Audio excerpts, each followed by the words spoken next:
Hello children, hope you are fine and doing well. Welcome to RSPS online classes for class 3rd. I am your Hindi teacher Sunita. Today's your topic is word. So let's start. This is your second chapter word. तो आज हम word के बारे में पढ़ेंगे। तो word की मैं छोटी सी डेफिनेशन आपको बताती हूँ। तो वर्ड वह मूल ध्वनि जिसके और टुकड़े ना किए जा सकें वर्ड कहलाती है। तो हम बुक में देखते हैं,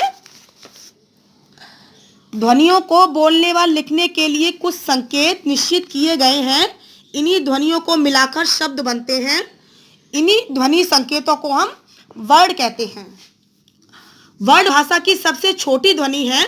इसके खंड नहीं किए जा सकते हैं। भाषा में हर शब्द वर्णों के सार्थक मेल से बनता है, जैसे कि बूढ़ा, बा प्लस उड़ा आ, ये 4 ध्वनि से बना है।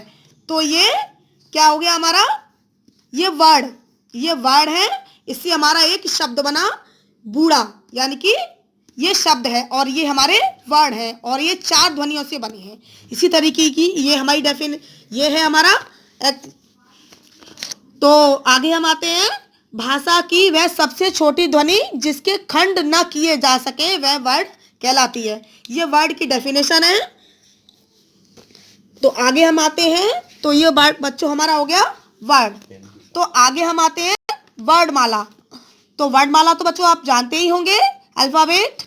तो आगे हम पढ़ते हैं, हम जानते हैं कि वर्ड भाषा की सबसे छोटी ध्वनि है। इन्हीं छोटी छोटी ध्वनियों को एक क्रमबद्ध समूह में व्यवस्थित किया जाता है, जिसे हम वर्डमाला कहते हैं। ये वर्ड जो होते हैं छोटे छोटे, इन वर्डों को जो हम क्रम से लिखते हैं तो वो क्या हमारी हो जाती है वर्डमाला, यानी कि अल्फाबेट। हिंदी की वर्डमाला में 3 प्रकार के वर्ड होते हैं, स्वर, व्यंजन तथा आयोग वाह। तो सबसे पहले क्या आता है बच्चों, स्वर।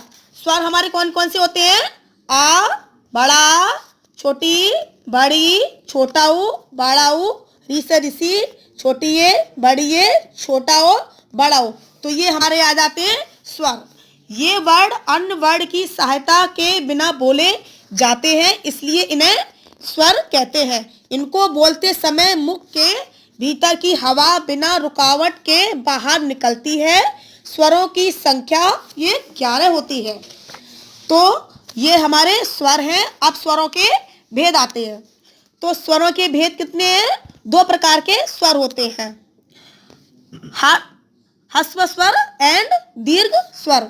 ह्रस्व स्वर के बारे में हम जानते हैं, इन स्वरों के बोलने में कम समय लगता है, जैसे कि आ, ई, उ, री। और दीर्घ स्वर यानी कि लंबे।